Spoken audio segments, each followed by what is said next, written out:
Hey everyone, and welcome back to Anytime Español. Today we're going to talk about two very important words, también and tampoco. So these are the words that Spanish uses in order to agree or disagree with somebody else.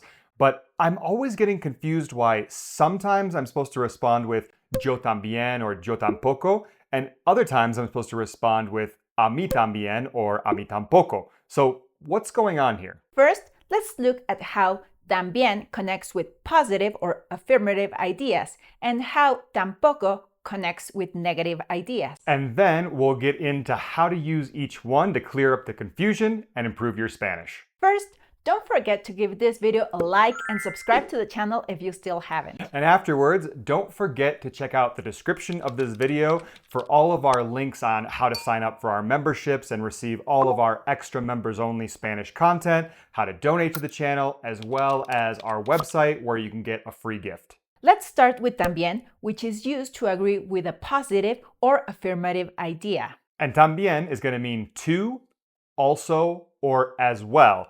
And it can be used with experiences, opinions, actions, and states of being. So let's see some examples. I live in a small town, and my sister does too. Vivo en un pueblo pequeño y mi hermana también. So here is a positive or affirmative idea. I live in a small town, and we're agreeing with that positive idea. My sister does too. We're planning to travel in October, and our neighbors are too.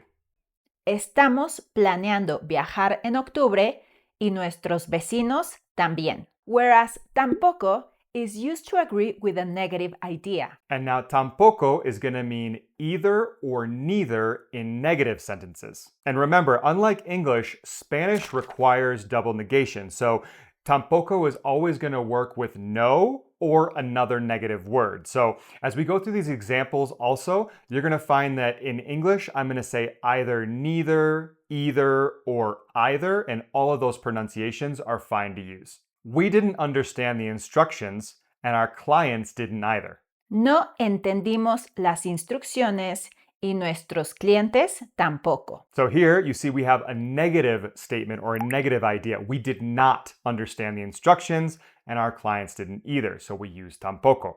Let's see another one. Maria has never tried sushi and I haven't either. María nunca ha probado sushi y yo tampoco. Okay, so now we understand how to use también and tampoco. We use también to agree with a positive idea. And we use tampoco to agree with a negative idea. But now this is where a lot of students get confused because it seems like almost every time that I respond to something Darcy says with yo también, she says that it should be a mí también. And I feel like when I try to say a mí también, she says that it should be yo también. So what's going on here? Why does Spanish have both forms? The key difference has to do with what kind of sentence you're agreeing with. Right, let's look at these two examples. If we were to say, I study Spanish, we would say, Estudio español. and when we want to agree with that, we would say, I do too. Yo también. But now, if we were to change it to be, I like studying Spanish, which would be, Me gusta estudiar español. to respond with that same I do too, now we have to say, A mí también. In the first one, we say yo también because estudiar is an action, something the person is actively doing. Now, in the second one, we must change it to a mí también because we're not talking about an action. It's how something affects you or how you feel about it. So now let's see a different example using tampoco. If I were to say, I didn't go to the event, it would be, No fui al evento. and if I want to respond me neither, I would say, Yo tampoco. but now if the person were to change it to say, it didn't bother me to go to the event, it would be, No me molestó ir al evento. to get that same response of me neither, now we have to change it. A mí tampoco. So we see when we're talking about an action, I didn't go, we get the response yo tampoco. But when we say it didn't bother me, that's how it affected us, we have to say a mí tampoco. So if this still seems confusing to you, think of this simple trick. When the sentence is about a clear action, something the person actively does or did, the response stays simple. with just the subject and then también or tampoco. Margarita exercises in the morning. Margarita hace ejercicio por la mañana. Jason does too.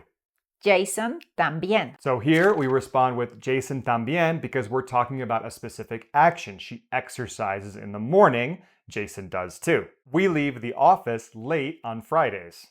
Salimos tarde de la oficina los viernes. They do too. Ellos también. So here we're talking about the action of leaving the office. So it's ellos también. They do too. I don't eat meat. No como carne. Gabby doesn't either. Gaby tampoco. I didn't sleep well last night. No dormí bien anoche. Neither did you all, right? Ustedes tampoco, ¿verdad? But when the sentence isn't about a direct action, but instead expresses how someone is affected by something, Spanish uses the structure a plus pronoun plus también or tampoco. And a big clue about when to use this format is with backwards verbs in Spanish. Now, if you don't remember what backwards verbs are, you can check out our video here, or we'll also leave the link in the description of this video. But basically, these are verbs like gustar, molestar, doler, parecer. Obviously, this is a big list of backwards verbs. If you want, you can take a moment to write them down or take a screenshot. But let's see some examples. I don't like the movie. No me gusta la película. Me neither. A mí tampoco. So here we don't have a direct action. We're talking about how something affects us or how we feel about something. So we need a mí tampoco to express me neither. The delay didn't worry you. No te preocupó el retraso. It didn't worry him either. A él tampoco. And some of these can get a little bit tricky. If I were to say to a group of people, my back didn't hurt after the hike, No me dolió la espalda después de la caminata. they might respond to me, ours didn't either. A nosotros tampoco. They don't like the new boss. No les cae bien el nuevo jefe. She doesn't either. A ella tampoco. So, as a quick reminder, with a clear action, you'll use yo también or tampoco, tú también or tampoco, etc. And when someone is affected by something or talks about how they're feeling about something with an indirect object is when you'll use a mí también or a mí tampoco, a ti también, a ti tampoco, etc. So here, if you'd like to take a second to pause the video to write these down, you can, or take a quick screenshot. But basically, that's the key. So try to practice variations of responses when you're responding to something that was a direct action, as opposed to these backwards verbs that talk about how someone is affected by something or how they feel about something. Now, if you're a member of our community, don't forget to grab the PDF guide for this lesson, which has more examples and extra practice. And if you're not a member, click this link that's in the description of this video to see all of the benefits we offer and become a member of Anytime Espanol. And speaking of new members, we want to give a big thank you to Ruben, who has become a Patreon member, as well as Dan Letras, who is now a YouTube member. Gracias, primos. Now, watch this video to keep improving your Spanish. Until next time.